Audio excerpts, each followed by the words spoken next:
Hola, ¿cómo están? Espero que muy bien. Soy Susana Morazán, como siempre agradecida por todos sus mensajes. Los leo en las redes sociales y por supuesto siempre pendiente de todos los temas de coyuntura nacional. Y precisamente hoy en 360, que es una visión completa de los temas importantes en el país detrás de los personajes, vamos a hablar de la seguridad que muchos dicen que nos hace falta y otros saben y viven cada día la inseguridad en las calles. ¿Usted qué opina? ¿Qué piensa? Antes de conversar con Arkel Benítez, analista en seguridad, vamos a presentarle esta nota que hicimos con mi compañero Freddy Muralles, periodista de Hechos AM. Justamente nos acercamos a nuestra gente para saber qué es lo que están viviendo día con día en nuestro país con respecto a los asaltos, la delincuencia, los ataques armados y las extorsiones. El clima de inseguridad, zozobra y miedo sigue latente en las calles de nuestro país. Justamente esta esquina de la zona 10 fue el escenario del asesinato de Sharon Rodríguez, una víctima más de la delincuencia. Y por eso nosotros decidimos salir a la calle para poder conversar con nuestra gente, los guatemaltecos.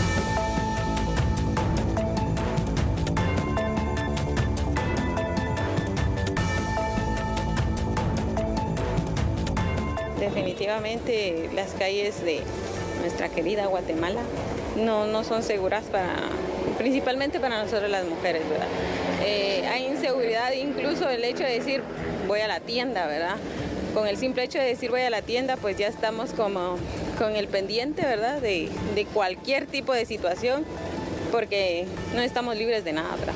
Para mí es una realidad, bueno, no solo aquí, sino que ahorita pues es el día a día que estamos viviendo todos los guatemaltecos y es una realidad la inseguridad, todo lo que está pasando con las injusticias, ¿verdad? Con la gente trabajadora más que todo, ¿verdad? Que uno sale a la calle y pues sale con el riesgo de que le pueda pasar algo. ¿Cómo ha visto el tema de la percepción y la seguridad acá en zona 10 y cómo se siente usted también de transitar a pie por estos sectores? Muy buen día, siento que hay mucha inseguridad. De hecho, hace unos días, como sabrán, mataron a una persona por aquí. De hecho, una compañera ha sido víctima de asaltos, ¿verdad? En esta parte, no solo zona 10, sino zona 9. Entre sexta y séptima, ahí hay un parqueo de cierta institución.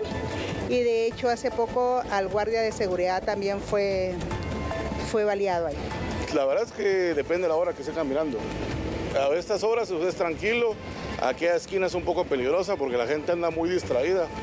O sea, no digo que no hay que estar pendientes, pero sí es complicado. En la noche lo peor, o sea, en la noche sí no es muy seguro que hace por aquí. ¿La inseguridad para ti es percepción o realidad? No, es realidad al 100%. Es más, si ustedes se quedan más tiempo entre esta esquina y la Intercontinental, no tardan en ver las policías de la Politur o policía turista, no sé cómo le llaman a eso, pero sí es complicado, más que todo lo asaltan uno en moto. ¿Le ha tocado presenciar a usted alguno de estos asaltos? Sí, a él, al licenciado, lo han asaltado 2 veces. Venga, licenciado. Licenciado, cuéntanos un poquito su experiencia de vivir usted estos asaltos. A mí me asaltaron allá en la esquina, literalmente en la puerta. Una moto regresó en contravía, me pasó robando el teléfono. ¿Cómo fue esa experiencia? ¿Qué pensó usted en ese momento? Malestar, me enojé mucho porque no es la gracia que le pasen quitando a uno el teléfono. No, la situación no está tan económica como para estar cambiando de teléfono cada vez. ¿Qué le pedirías a las autoridades para que no solo sean preventivos, sino reactivos? Que hagan su trabajo, que es lo que no están haciendo.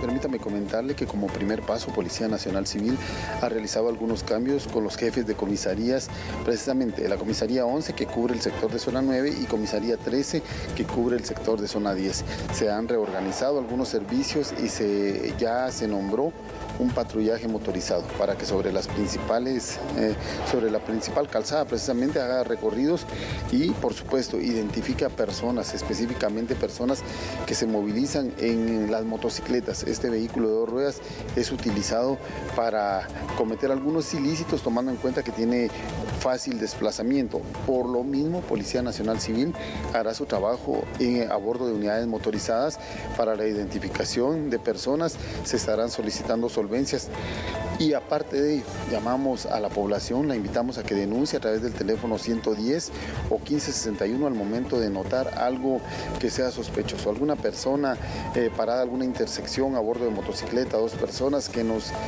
compartan información, una característica para que podamos movilizar a nuestras unidades policiales.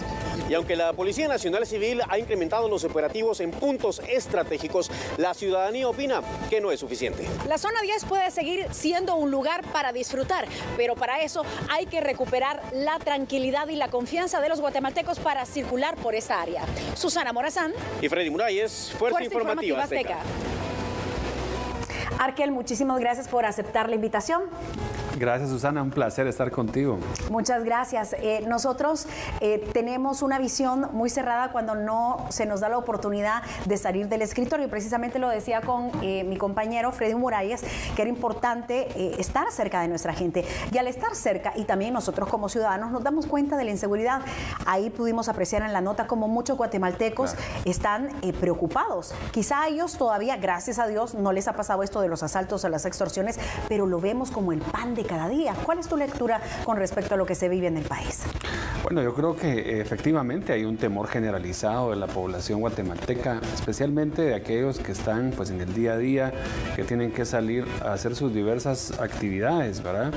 E incluso aquellos que no salen también, Susana, ¿verdad? Porque estamos expuestos a cualquier tipo de intromisión en la casa, en la residencia, en lugares de trabajo. Y el sentimiento es generalizado. Hay un tema de extorsión muy fuerte que está golpeando el bolsillo de los guatemaltecos. Hay un tema de sicariato que lógicamente asociado en buena medida al tema de la extorsión que genera un temor, ¿verdad? Hay una psicosis también. Y hemos visto campear con total impunidad a muchos de estos delincuentes, ¿verdad? Que están a sus anchas porque pareciera o hay un sentimiento, y creo que los datos también lo empiezan a avalar, no hay una presencia de la policía para el resguardo de la ciudadanía. Y es que no alcanzan los elementos. ¿Cuántos tenemos? Pues realmente son muy pocos. Las cifras dan cuenta de que estamos más o menos arriba de 42,000 policías. Es poco realmente, sí, si tomamos en cuenta que están distribuidos en tareas distintas, en turnos, 3 turnos diferentes. Eso hace que el pie de fuerza efectivo para resguardar la seguridad de los guatemaltecos pues esté abajo de los 10,000 policías.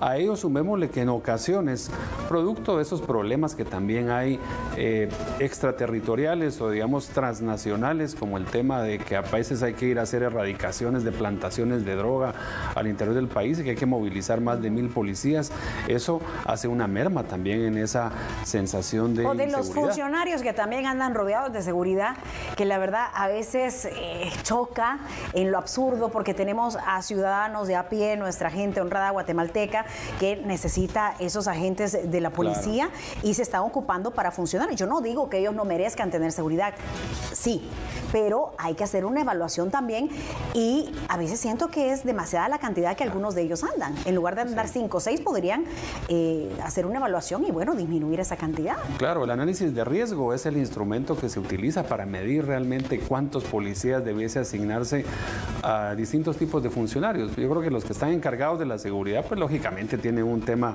directo y encaran el problema, pero hay una serie de funcionarios o familias de otros funcionarios que no tienen nada que ver o algunos que acuden, que se volvió una práctica o mala práctica ir a la Comisión Interamericana de Derechos Humanos, que la Comisión no tiene ni idea de qué pasa en Guatemala, a pedir pues una medida de seguridad porque ellos creen que están en riesgo sin hacer un análisis de riesgo. Eso también de Tienes alguna toda manera la razón, había olvidado ese punto, es cierto.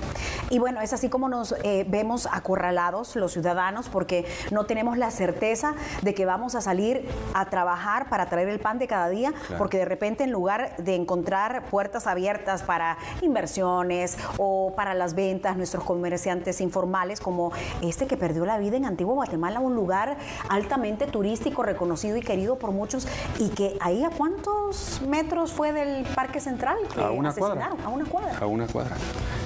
es preocupante. Y el caso de Antigua viene ya con una serie de eventos, una serie de acontecimientos de esta naturaleza.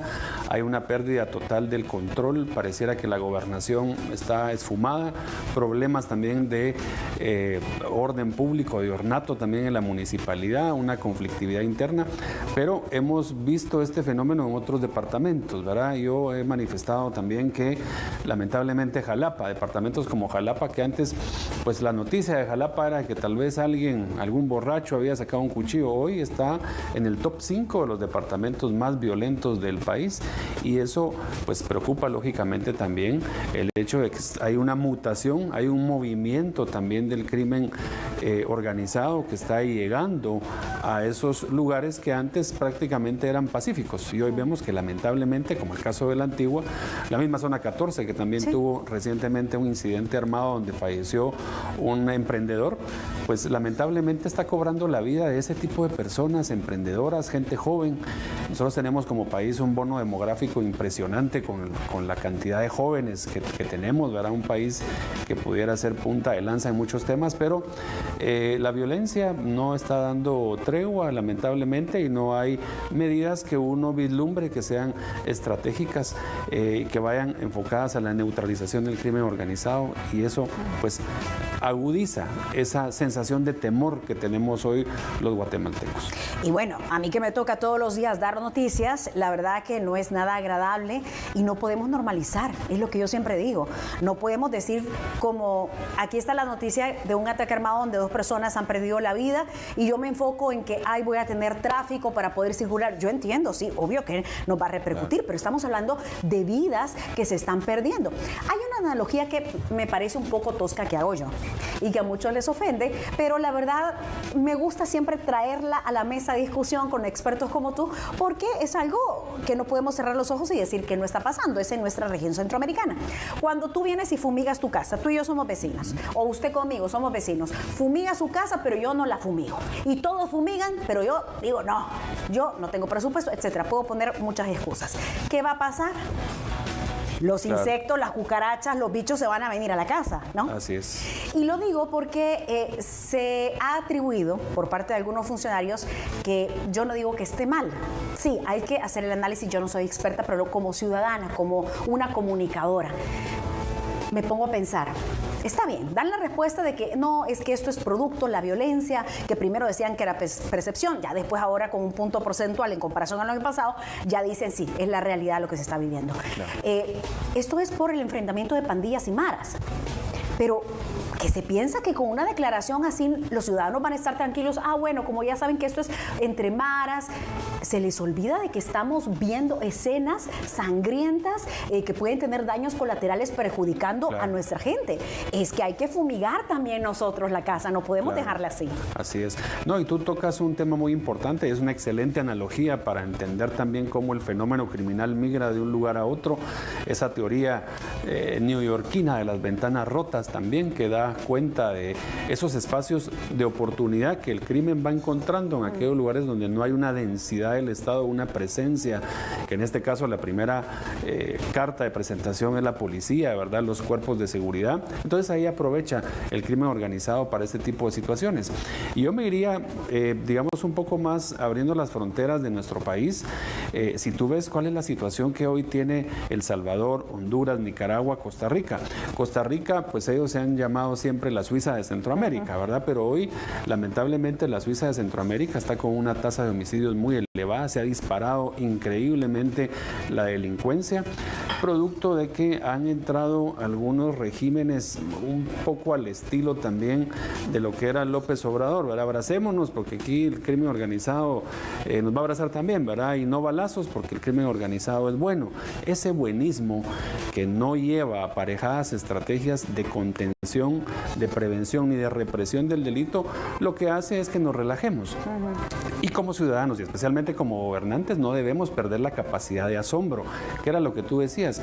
Se empieza a normalizar como que el crimen ya es parte del paisaje, parte de nuestro folclore, y entonces pareciera que nosotros tenemos que aceptarlo como que es algo dogmático sin ningún tipo de cuestionamientos, y eso no debe ser así.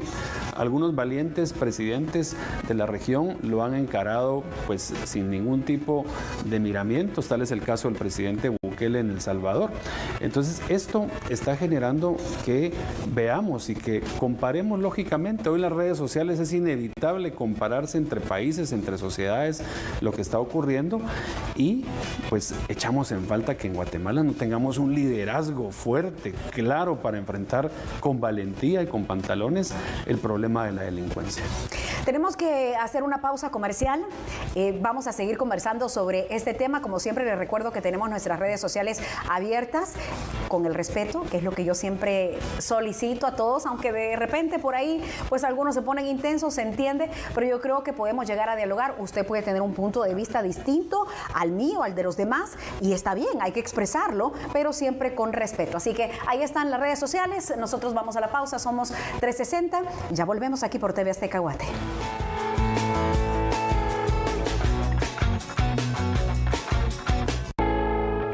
Muchísimas gracias por su preferencia. No sé si ya se sirvió el café o la bebida de su preferencia. La gente que está lejos, Argel, de nuestro país, que nos ve en el link de Azteca Play, esos héroes y heroínas de maíz que están pasando una situación difícil con el tema de las deportaciones, también los saludamos con mucho gusto. Una champurrada en nombre de ustedes. Hoy, terminando el programa, nos vamos con Argel. ¿Me la aceptas? Claro que sí, por supuesto. ¿Sabes qué? No acepto también, y lo digo abiertamente porque esta es una conversación. Y aquí no se trata de estar, siempre lo digo, del lado derecho o izquierdo. Yo pienso que aquí no tenemos una definición como tal, hablando de ideologías, porque con esto que vienen las elecciones, yo digo que estamos como dulces en piñata, con tantos partidos. ¿Cuántos son? 40. 40 partidos políticos. Dios mío. El asunto es, si tú tienes una buena propuesta y es de beneficio para el país, ¿por qué no te voy a escuchar?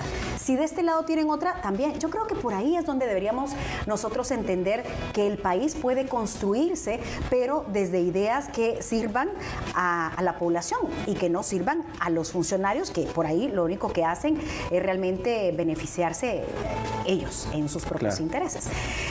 Se habla de que esto podría ser una desestabilización, y me estaban criticando en redes sociales porque dicen que yo no lo tomo en cuenta. Claro que lo tomo en cuenta, y por eso hoy te lo voy a plantear a ti. Vamos a suponer que es una desestabilización, que sí, que hay poderes ocultos, que hay grupos que están promoviendo que estén los ataques armados, las extorsiones, secuestros incluso en muchas áreas, en residenciales. Hace poco hubo el tema de una hija de un alcalde que fue secuestrada.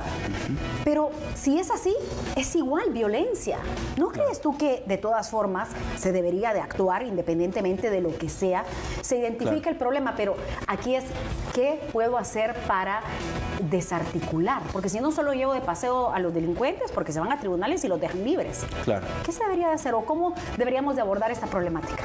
Bueno, en principio yo creo que tú tocaste un tema crucial. Hay que desideologizar y deselectoralizar, si me permites el término. Aprendiendo yo aquí contigo. Ustedes también, ¿no?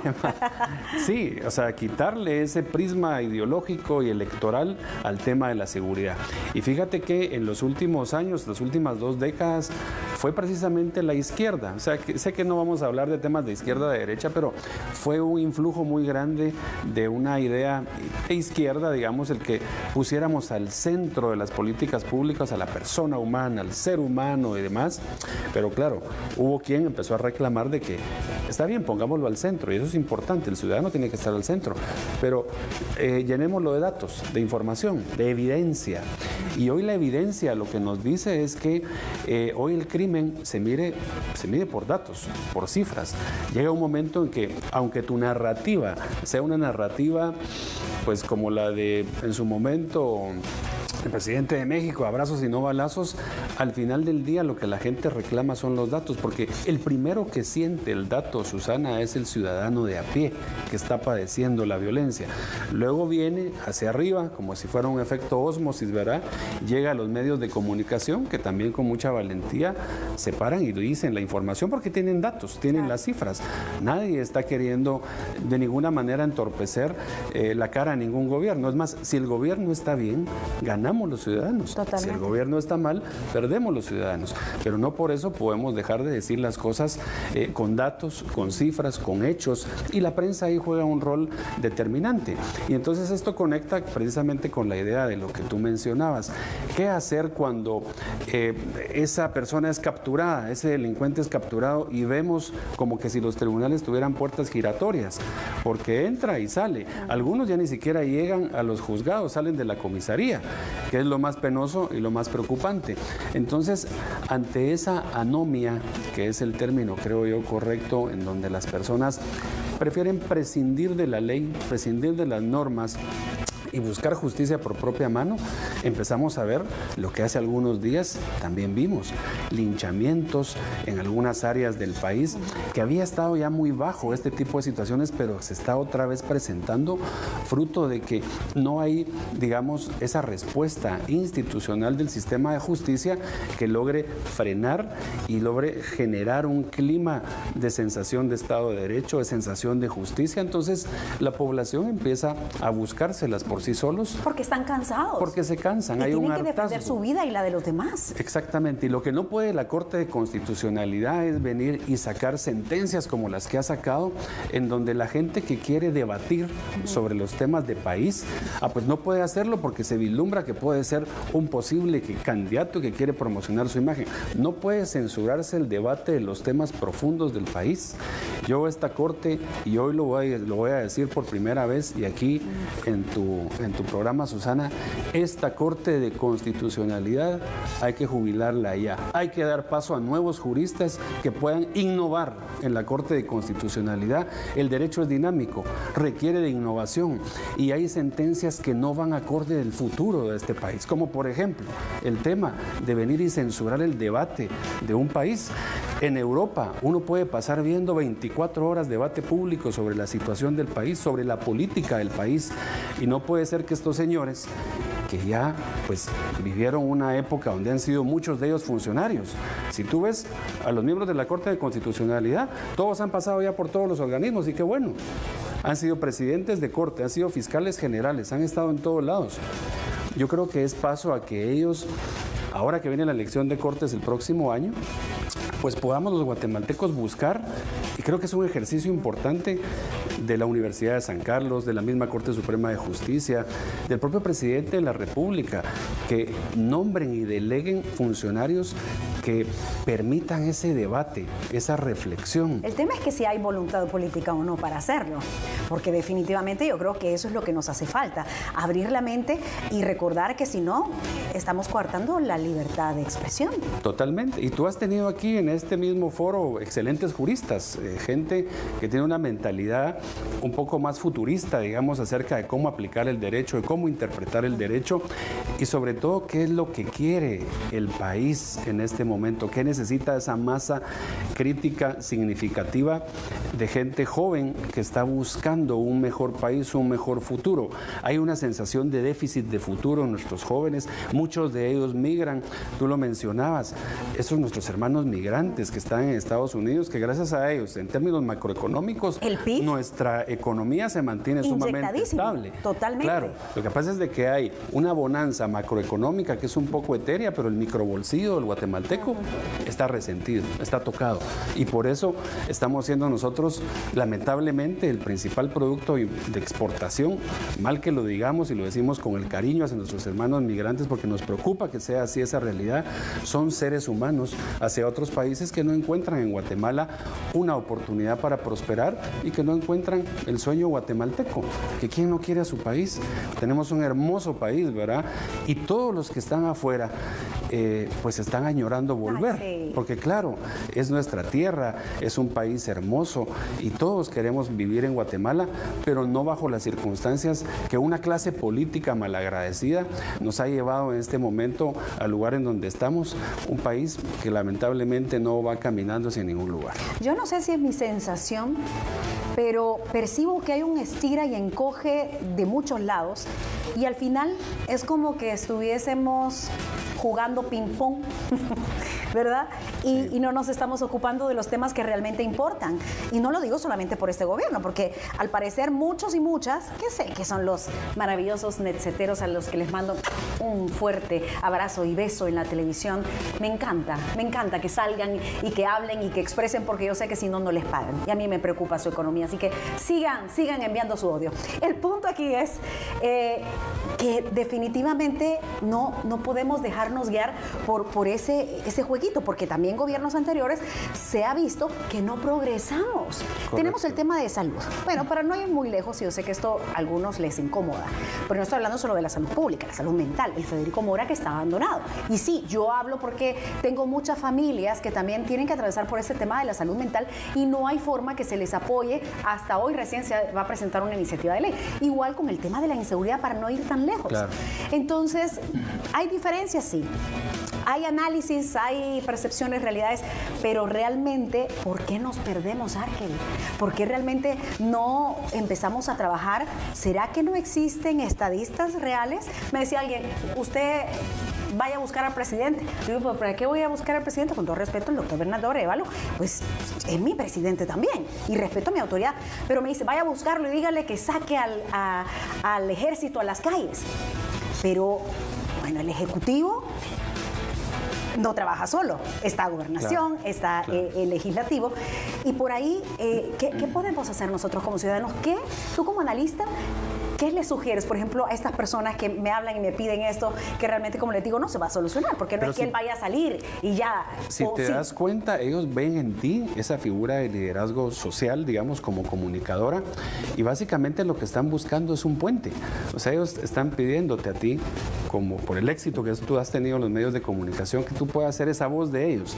A este gobierno lo que le hace falta son puentes, tender puentes. Nosotros cuando hicimos gobierno entramos a un Ministerio de Gobernación que venía gerenciado por las personas contra las que habíamos golpeado en campaña, nos habíamos dado duro, ¿verdad? La UNE, con el partido en el que yo estaba en ese momento. Sin embargo, cuando se gana, se da la transición, que era una transición más corta. Hoy son 6 meses de transición, es un tiempal. ¿Y qué hicieron esos 6 meses? Claro, imagínate construir un puente en 6 meses, a construirlo en 2 meses hay una diferencia.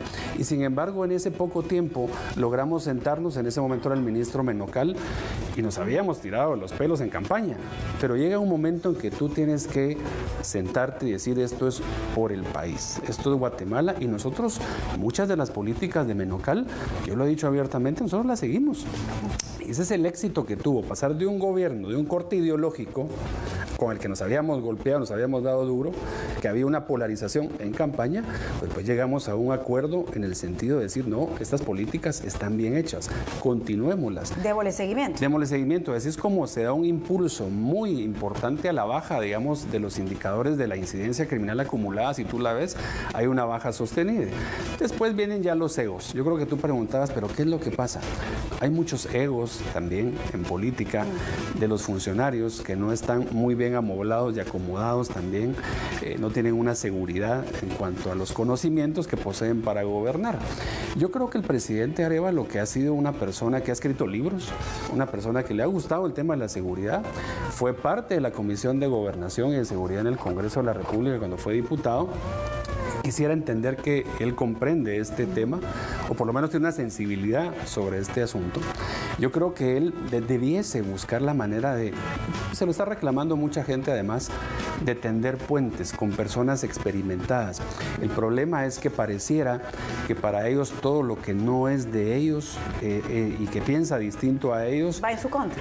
Va en su contra. Y habemos muchas personas que quisiéramos en un momento determinado opinar o sentarnos a la mesa con él y decirle, presidente, creemos que tal cosa, aunque no nos tome en cuenta. Claro. Así como esta persona te buscó a ti, lo que está buscando el guatemalteco es un puente para hacerle llegar algún mensaje.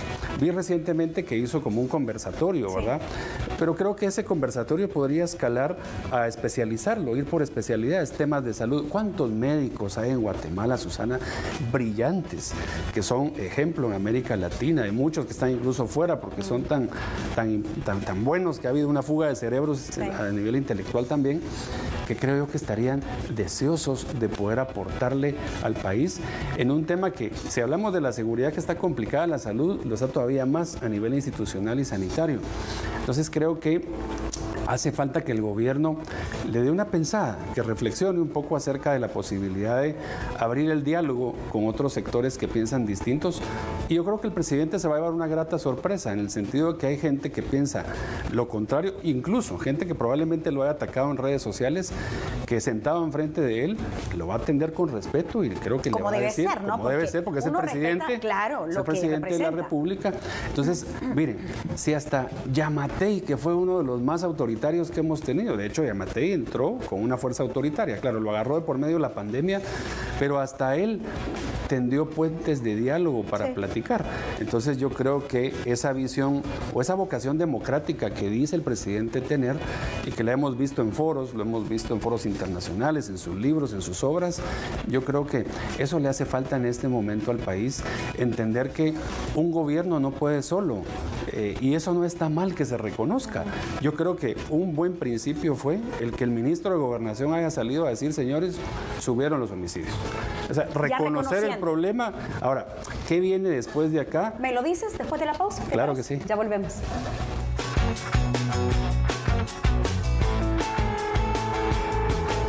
Faltan 19 días para el evento deportivo del año, la Copa Mundial de Clubes de la FIFA 2025. Los mejores equipos y las estrellas del fútbol más grandes del planeta. En vivo y en exclusiva para toda Guatemala, por las pantallas de TV Azteca Guate, Jamás Guate y por tvaztecaguate.com. ¡Prepárate!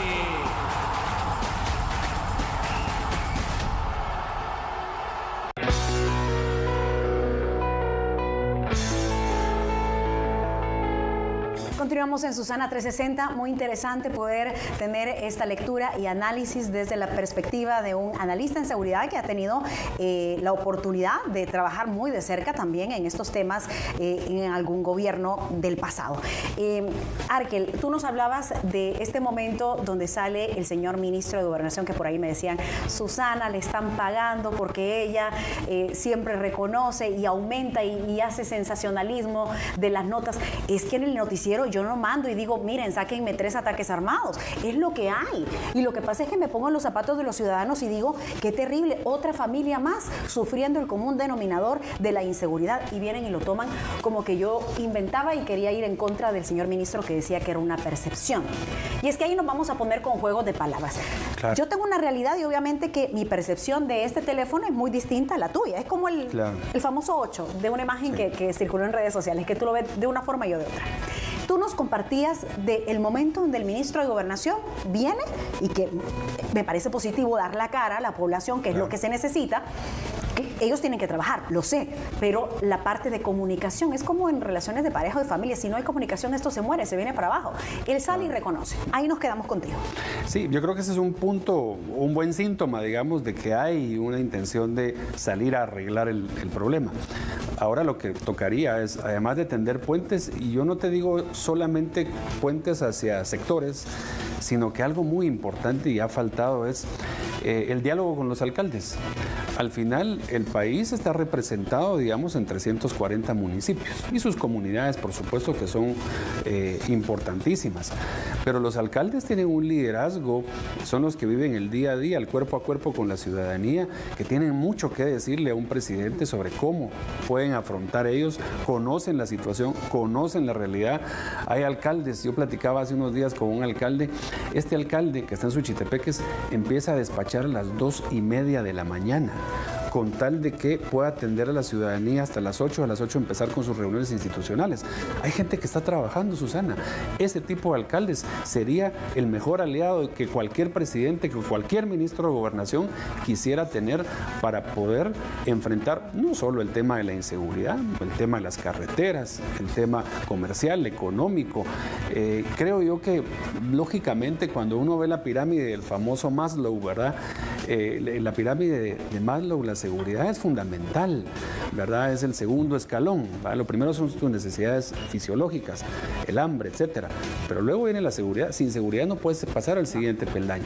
Y en esa misma pirámide, si tú la extrapolas a el tema de la composición del gobierno, en esa misma pirámide está la ciudadanía con su alcalde. O sea, la seguridad es inherente, digamos, desde el punto de vista del qué hacer de una comunidad, de una municipalidad. La seguridad es fundamental también en un alcalde. ¿Y quién mejor que un alcalde poder ser el consejero? El presidente tiene 340 consejeros, Susana, que los tiene que usar, los tiene que utilizar.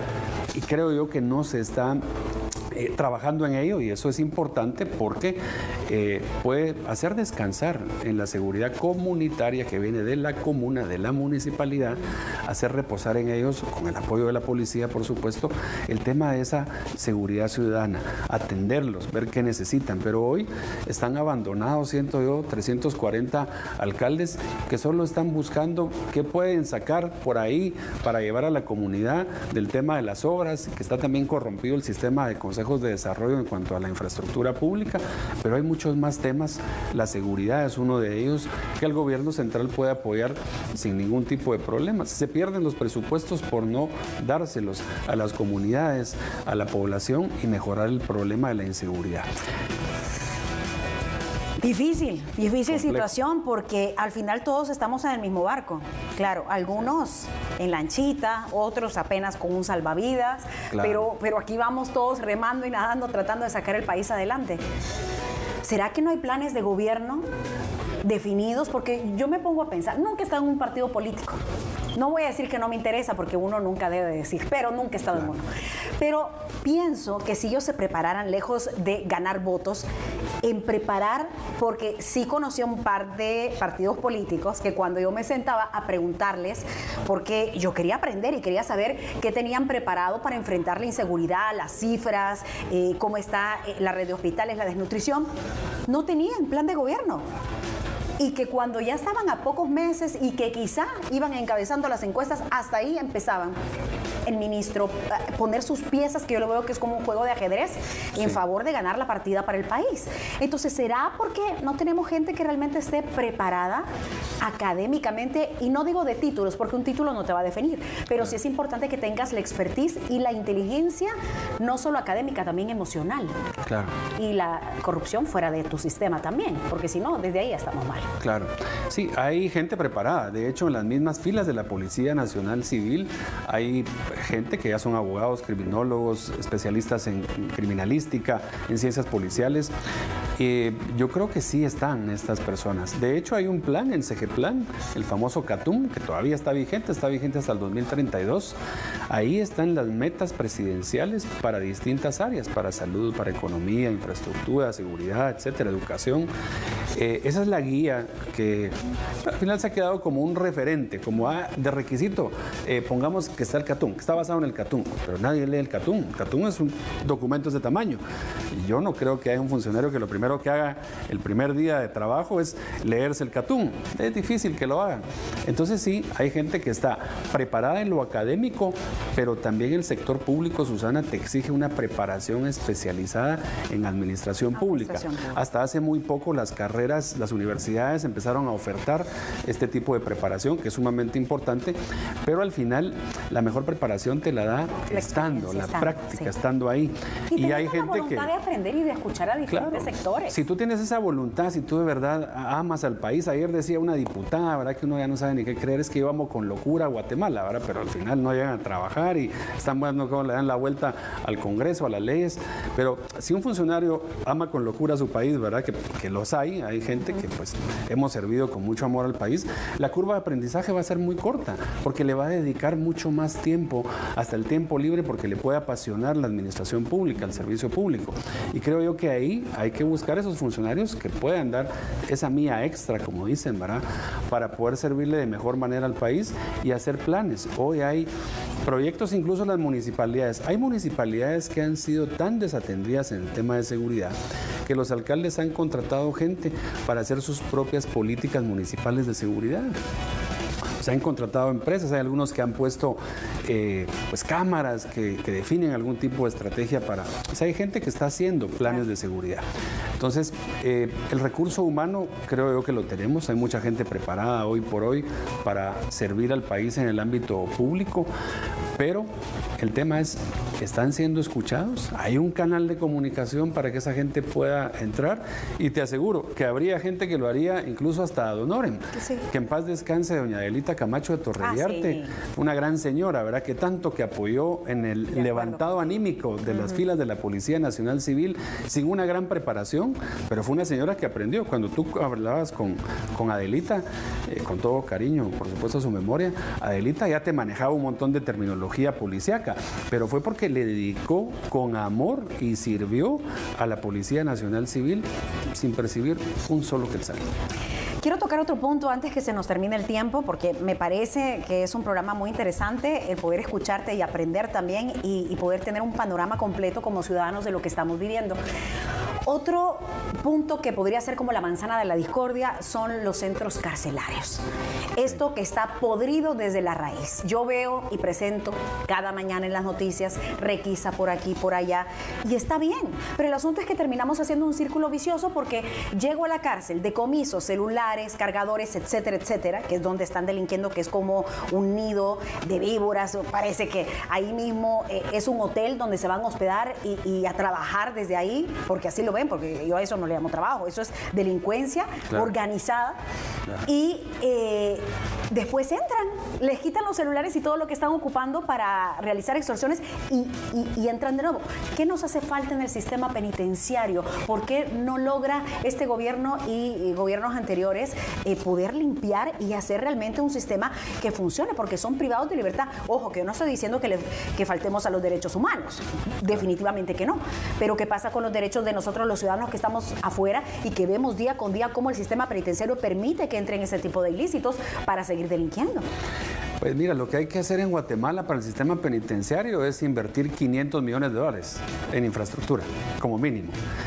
Un país muy similar a Guatemala es Ecuador, lo hizo Rafael Correa. Lo que pasa es que hoy uno cita a Rafael Correa y la gente está tan polarizada y como no lee, no tiene datos, pero Rafael Correa, siendo una persona de izquierda, del socialismo, que se juntaba con los Lula, con toda esta gente del sur, fue una persona versada, un doctor en economía que supo hacer números. Y él invirtió esa cantidad, reformó el sistema penitenciario. Las mejores carreteras que se construyeron en la última década en América Latina fueron las ecuatorianas. Fue el presidente que más carreteras construyó. Le invirtió mucho a la infraestructura. Entonces Guatemala en principio tiene que tener un espaldarazo económico para poder, ya sea con préstamo, que todavía nos podríamos endeudar porque todavía tenemos una deuda sana, pero incluso con nuestros propios recursos. Creo que nos da la chamarra. Este gobierno es el gobierno con el mejor presupuesto de la historia en la era democrática del país.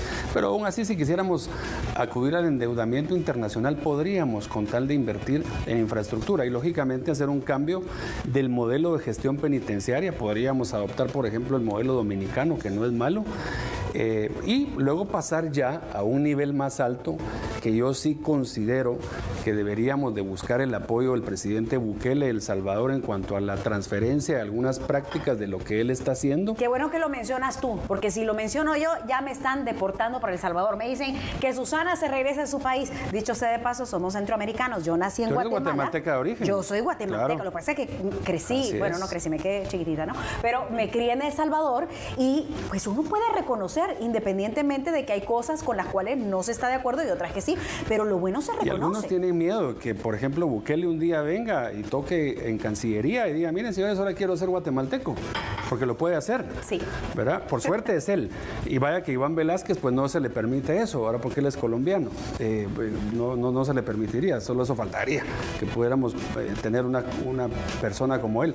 Pero Bukele lo podría hacer. No estoy diciendo que él va a ser presidente de Guatemala, pero digamos, por lo que tú tocabas, el tema de la nacionalidad, yo creo que a veces no hay que ir tan lejos para buscar buenas prácticas, ¿verdad? Las tenemos en el vecindario, República Dominicana, pues está aquí cerca también. Y ellos han desarrollado un sistema de gestión penitenciaria muy, muy interesante. Pero por supuesto, esta es una decisión de Estado. Se tiene que sentar el legislativo, pero hoy se tiran los pelos entre ellos ahí, ahora se están peleando, pero es una cuestión, para invertir al sistema penitenciario se tiene que juntar el organismo judicial, el Ministerio Público, el Ejecutivo y, por supuesto, el legislativo, ¿verdad?, para poder tomar decisiones de Estado. Tanta gente que se desgarra las vestiduras, ¿verdad?, porque son ONGs del tema social, de la transparencia. Métanlos a que ellos en las bases de licitación participen para transparentar, pero hay que hacer una compra monumental, ¿verdad?, para adquirir bienes, servicios y demás para mejorar el sistema penitenciario, porque si no, lamentablemente vamos a seguir haciendo de nuestro sistema penitenciario la universidad del crimen que hoy es, ¿verdad?, porque no hemos logrado ponerle freno y ahí se van los jóvenes a terminar. El que entra por un delito menor termina siendo especializado en delitos mayores, en delitos mucho más complejos. Entonces, eso hay que frenarlo. Esa parte hay que frenarla. Yo creo en los derechos humanos, pero creo muy especialmente en los derechos de las víctimas del delito. El Estado ha asumido una paternidad mal entendida donde cree que el Estado le hace justicia a la víctima y la ha desplazado. Hoy que hemos reformado las leyes y que ya tenemos a la víctima con un papel más protagónico, es el momento para pensar, no como pensaba Jordán Rodas, ¿verdad?, que era el procurador de derechos humanos, que creía que solo los delincuentes tenían derechos. No, hay que tener una balanza, hay un debido proceso, hay garantías constitucionales para una persona detenida, para una persona sindicada, pero también las hay, Susana, para las víctimas que hoy te arrebatan la vida, te arrebatan tu libertad sexual, a las mujeres. Es una psicosis, ya no se puede vivir en paz. Muchísimas gracias, Ángel. Susana, las puertas están abiertas, gracias. El placer es mío. Como siempre, la invitación para que se quede con la programación de TV Azteca Guate, el mejor canal. Mañana nos vemos temprano en Hechos AM con Freddy Muralles a las 5:45.